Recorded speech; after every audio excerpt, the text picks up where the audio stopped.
تو ناظرین، خمار ڈرامہ کی آج کی ایپیسوڈ آپ نے دیکھی۔ بہت سارے سین ڈرامہ میں ایسے تھے جہاں پر اپنے آنسو کنٹرول کرنا کافی مشکل ہو گیا تھا۔ آج کی ایپیسوڈ تو خاصی ایموشنل تھی، خاص طور پہ ناصر کے مرنے کا سین، اور مرنے سے پہلے جس طرح سے وہ حریم کے سامنے اپنے تمام گناہوں کا اعتراف کرتا ہے، رو رو کر معافی مانگتا ہے کہ مرنے سے پہلے کم سے کم ایک دفعہ کہہ دو کہ تم نے مجھے معاف کر دیا، لیکن حریم کچھ بھی کہے بغیر وہاں سے چلی جاتی ہے اور ناصر کی سانسیں وہیں پر ہمیشہ کے لیے اس کا ساتھ چھوڑ جاتی ہیں۔ پھر جب فائز آ کے ناصر کی آنکھیں بند کرتا ہے اور کہتا ہے کہ ساری زندگی تم نے میری آنکھیں بند رکھیں، اور آج جب تم اس دنیا سے جا رہے ہو، یہ فریضہ ادا کرنے میں تمہارے پاس پہنچ گیا ہوں۔ پھر اس کے بعد فائز کو جب وہ سارے ثبوت ملتے ہیں جو ان کے پرانے گھر میں رہ گئے تھے، جس سے یہ پتہ چلتا ہے کہ حریم تو اپنے ساتھ کچھ بھی لے کر نہیں گئی تھی،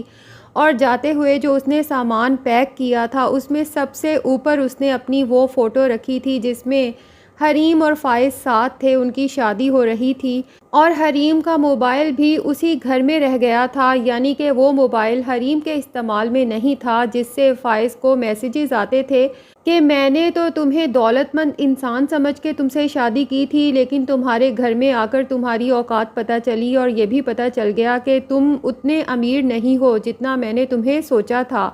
اب فائز کو مکمل طور پر پتہ چل چکا ہے کہ یہ سارا جال میری ماں کا پھیلایا ہوا ہے۔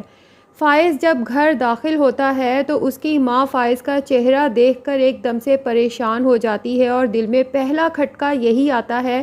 کہ کہیں میرے منع کرنے کے باوجود بھی فائز ناصر سے ملنے چلا تو نہیں گیا اور ناصر نے ساری سچائی بتا تو نہیں دی۔ تو یہ سین بھی خاصا ایموشنل تھا۔ تو ناظرین، ڈرامے کی 2 ہی ایپیسوڈز باقی رہ گئی ہیں۔ نیکسٹ ویک یہ ڈرامہ اپنے اختتام کی طرف پہنچ جائے گا،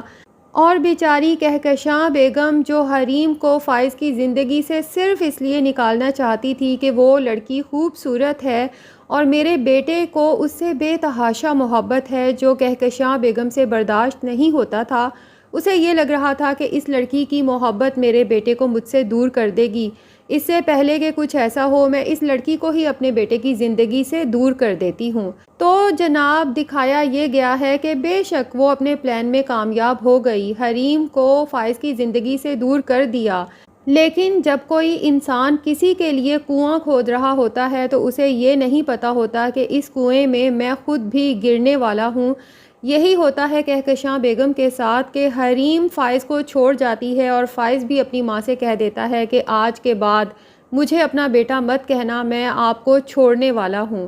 تو وہ ڈر، وہ خوف جو کہکشاں بیگم کو اندر ہی اندر کھائے جا رہا تھا، ان کا مقصد پورا ہونے کے بعد وہ خوف سچائی بن کے ان کے سامنے کھڑا ہے، ان کا بیٹا ان کے ہاتھوں سے جا چکا ہے۔ اب ڈرامے کے اینڈ تک ایک چیز کو ڈاؤٹ میں رکھا گیا ہے، کافی دفعہ لگتا ہے کہ حریم فائز کو چھوڑنے والی ہے، اور کافی جگہ پر یہ بھی لگتا ہے کہ ہو سکتا ہے حریم اپنا فیصلہ تبدیل کر لے، کیونکہ روفی اپنے فادر سے کہتا ہے کہ حریم بالکل چپ ہو گئی ہے جب سے ناصر کے گھر سے آئی ہے، اور پتہ نہیں اس نے کیا فیصلہ کیا ہے، کیا سوچ رہی ہے، کیونکہ پہلی دفعہ ایسا ہوا ہے کہ اس نے میرے ساتھ بھی کچھ شیئر نہیں کیا۔ تو اس کا مطلب ہے کہ اب حریم کا بھائی اور باپ بھی ڈاؤٹ میں ہے کہ کیا حریم اب فائز کو چھوڑ دے گی یا پھر اسے معاف کر کے واپس اپنا لے گی، کیونکہ ناصر کی باتوں سے حریم کو یہ ریئلائزیشن تو ہوئی ہے کہ فائز کے ساتھ بھی دھوکہ ہی ہوا ہے۔ اس کے سامنے جس طرح سے میرے خلاف ثبوت پیش کیے گئے، کوئی بھی انسان ہوتا تو اس کے دل میں یہ شبہ ضرور آتا کہ شاید یہ ساری ویڈیوز، یہ ساری باتیں سچ ہیں۔ اب یہاں پر اگر لائبہ کی بات کریں تو لائبہ نے کوئی اچھی بہنوں والا کریکٹر نہیں کیا، کیونکہ اب جا کے وہ فائز کو سب بتا رہی ہے کہ مجھے پہلے سے ہی سب پتہ تھا، بس ماما نے مجھے چپ رہنے کا کہا تھا، اس لیے میں آپ کو ساری سچائی نہیں بتا سکتی تھی۔ تو اب جب اسے پتہ چلا ہے کہ ناصر نے بھائی کو ساری سچائی بتا دی ہے، تو آج جا کے وہ اسے بتا رہی ہے کہ سچائی وہی تھی جو ناصر نے آپ کو بتائی ہے۔ بھائی، تم اتنے دنوں سے دیکھ رہی ہو تمہارا بھائی تکلیف میں ہے، وہ بار بار کہتا بھی ہے کہ حریم نے میرے دل میں خنجر گھونپا ہے، مجھے نہ جینے جوگا چھوڑا ہے، نہ مرنے جوگا چھوڑا ہے۔ اور تم اپنی ماں کے اس فیصلے کے خلاف تو علل اعلان جا رہی ہو کہ میں نے وقاص سے شادی کا فیصلہ کیا ہے تو میں کر کے ہی رہوں گی، وہاں تمہیں اپنی ماں کی ناراضگی کی کوئی فکر نہیں ہے۔ لیکن بھائی کو اس کی زندگی کے بارے میں سچ بتاتے ہوئے تمہیں ماں کی بہت فکر ہو رہی تھی۔ اب اسے یہ تو پتہ ہی ہے کہ وقاص کے ساتھ اس کی شادی کے لیے فائز ہی اس کے کام آئے گا، تو اب وہ اس کو بڑی سنسیئر بن کے دکھا رہی ہے کہ میں تو ہمیشہ سے آپ سے سنسیئر تھی۔ اگر یہ لڑکی واقع ہی سنسیئر ہوتی تو جس طرح اب اس نے اپنی شادی کے لیے وقاص کے لیے اپنی ماں کے خلاف جا کے سٹینڈ لیا ہے تو اپنے بھائی کے لیے بھی یہ اقدام کر سکتی تھی، اپنی ماں کی ناراضگی مول لے سکتی تھی، بھائی کی زندگی کم سے کم اتنی اذیت ناک ہونے سے تو بچا سکتی تھی، اور بھائی کا اور اپنی بھابھی کا رشتہ ٹوٹنے سے بھی بچا سکتی تھی۔ بہرحال جی، اب نیکسٹ ایپیسوڈ میں جب فائز اچھی طرح سے رو دھو لے گا اور اپنے آپ کو پھر سے سنبھال لے گا تو وہ جائے گا مدثر کے پاس اور مدثر سے پوچھے گا کہ کیا میرے چھوڑنے کے بعد آپ حریم کا ہاتھ تھامنا چاہتے ہیں۔ دراصل یہ بات کرنے کا مقصد فائز کا یہ ہے کہ وہ دیکھ ہی چکا ہے کہ مدثر کی آنکھوں میں بھی حریم کے لیے وہی محبت، وہی عزت ہے جو کبھی فائز کے دل میں حریم کے لیے ہوتی تھی۔ اب فائز کو پتہ ہے کہ میری محبت تو حریم کے لیے واپس آ چکی ہے، لیکن میں حریم کو واپس حاصل نہیں کر سکتا، لیکن اس کے باوجود وہ حریم کے لیے کنسرنڈ ہے کہ کہیں میرے چھوڑنے کے بعد حریم اکیلی تو نہیں رہ جائے گی۔ اور کہیں نہ کہیں اسے یہ احساس بھی ہوا ہے کہ مدثر حریم کے لیے ایک بہتر ہمسفر ہو سکتا ہے، لیکن مدثر فائز کی بات سن کر ایک دم سے پریشان ہو جاتا ہے کیونکہ وہ اس سوال کے لیے ہرگز تیار نہیں تھا۔ اس لیے وہ فائز سے کہتا ہے کہ دیکھیں مسٹر فائز، آپ حریم کو چھوڑنے والے ہیں،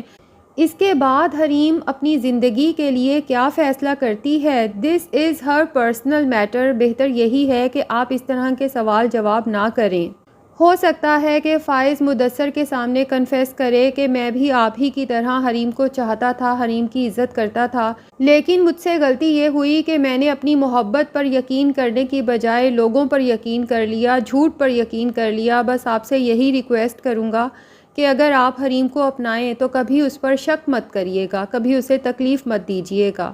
اب یہ لوگ باتیں کر رہے ہوں گے تو اسی دوران میں حریم بھی آفس میں انٹر ہوگی اور وہ فائز کو مدثر کے آفس میں دیکھ کر کافی حیران رہ جائے گی۔ فائز اٹھ کر جانے ہی لگے گا اور اس کے بعد کہے گا کہ دراصل میں یہ بتانے آیا تھا کہ لائبہ اور وقاص کی شادی کر رہا ہوں، آپ لوگوں سے یہ ریکویسٹ کرنے آیا ہوں کہ کیا آپ لوگوں کی ٹیم میری بہن کا ایونٹ مینیج کر دے گی، اور ساتھ ہی ساتھ آپ دونوں کو اپنی بہن کی شادی کے لیے انوائٹ کرنے آیا ہوں۔ حریم کو یہ سن کر خوشی ہوتی ہے کہ لائبہ وقاص کے ساتھ شادی کرنے والی ہے۔ وہ سوچتی ہے کہ لائبہ تو ایک اچھی لڑکی ہے اور وہ مجھ سے پہلے ہی اپنے تمام غلط رویوں کی صدقے دل سے معافی مانگ چکی ہے، تو وہ سوچ لیتی ہے کہ میں لائبہ کی شادی میں ضرور شرکت کروں گی، اور فائز سے کہتی ہے کہ ٹھیک ہے، ہم اس کا ایونٹ مینیج کر دیں گے۔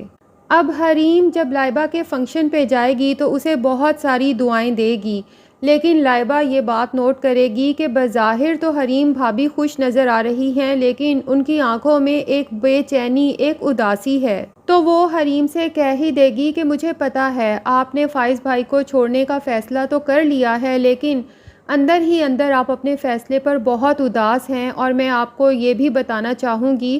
کہ فائز بھائی بھی بہت دکھی ہیں، اتنے دکھی ہیں کہ ان کے دکھ کی گہرائی کا اندازہ لگانا بھی ناممکن ہے۔ اور حریم سے کہے گی کہ یہ مت سمجھیے گا کہ میں اپنے بھائی کی حمایت کر رہی ہوں، لیکن یہ بھی سچ ہے کہ جس طرح سے بھائی کو مس گائیڈ کیا گیا تھا، ان کی جگہ پر کوئی بھی انسان ہوتا تو بدگمان ضرور ہو جاتا۔ اس لیے آپ سے بس یہ ریکویسٹ کروں گی کہ آپ نے بھائی سے الگ ہونے کا جو فیصلہ کیا ہے اسے ریکنسیڈر ضرور کریے گا۔ اب ناظرین، یہ تو ہمیں لاسٹ ایپیسوڈ میں ہی پتہ چلے گا کہ کیا حریم فائز کو معاف کر کے اسے واپس اپنی زندگی میں اپنا لے گی،